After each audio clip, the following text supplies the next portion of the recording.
મુલાકાતે આવ્યા છો, કઈ જગ્યાએ છો, શા માટે આવ્યા છો? આરડી ડાભી, નાયબ જિલ્લા પ્રાથમિક શિક્ષણ અધિકારી ખેડા. વસો તાલુકાના પેટલી ગામે આજે અમને જે જિલ્લા કક્ષાએ આવેદનપત્ર આપવામાં આવ્યું છે એની તપાસ અર્થે અમે આજે ટીમ સાથે અહીંયા પહોંચ્યા છીએ. કેટલી ટીમ છે અને શું કાર્યવાહી કરવામાં આવશે? અમારા બંને ટીપીઓ શ્રી વસોડ, ટીપીઓ શ્રી નડિયાદ, અમારા 3 સીઆરસી કોઓર્ડિનેટર, 2 બીઆરપી કોઓર્ડિનેટર, એમાંથી 2 મહિલા પ્રતિનિધિ સામેલ છે. એ પ્રમાણે 7 જણની ટીમ સાથે અમે આજે અહીંયા પહોંચ્યા છીએ. શું મુદ્દા શું છે, કેમ આવું કર્યું? જિલ્લા કક્ષાએ એમને જે આવેદન આપ્યું છે, 2 દિવસથી જે આપણા મીડિયામાં પણ અહેવાલો ચાલી રહ્યા છે, એની અમે તપાસ માટે આવ્યા છીએ. શું મુદ્દો શું છે? શિક્ષકશ્રીઓએ જિલ્લા કક્ષાએ આચાર્યશ્રી વિરુદ્ધ આવેદનપત્ર આપ્યું છે. એમાં શું તથ્ય છે અને ખરેખર શું બાબત છે એની તપાસ થાય એના માટે અમે આવ્યા છીએ. શાળાના શિક્ષકોએ આચાર્ય પર ગંભીર આક્ષેપો કર્યા છે, એને લઈને શું કહેવું?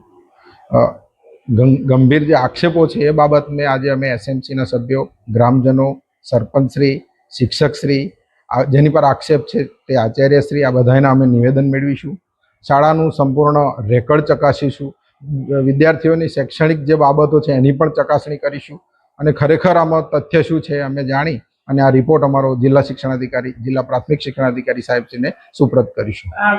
હું હમણાં જ અહીંયા નિમણૂકને ઓછો સમય થયો હોવાથી આ બાબતથી પરિચિત નથી.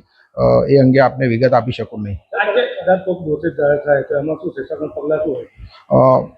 મુંબઈ પ્રાથમિક શિક્ષણ અધિનિયમની કલમ 70 અને 70B હેઠળ શિક્ષક અને મુખ્ય શિક્ષકની ફરજો નક્કી કરવામાં આવેલી છે.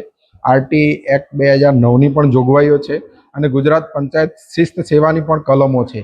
આ સમગ્ર બાબતો છે. કાયદાકીય બાબતોમાં કઈ જગ્યાએ એમની ભૂલ છે, ચૂક છે અને એનું શું લેવલ છે એ બાબતોને આધારે અમે અમારો તથ્યલક્ષી જે હકીકતલક્ષી અહેવાલ છે, રેકર્ડ આધારિત પુરાવાઓ છે એની સાથેનો અહેવાલ આદરણીય જિલ્લા પ્રાથમિક શિક્ષણ અધિકારી સાહેબને આપીશું અને એના આધારે ડીપીઓ સાહેબ નક્કી કરશે કે શું સજા કરવી.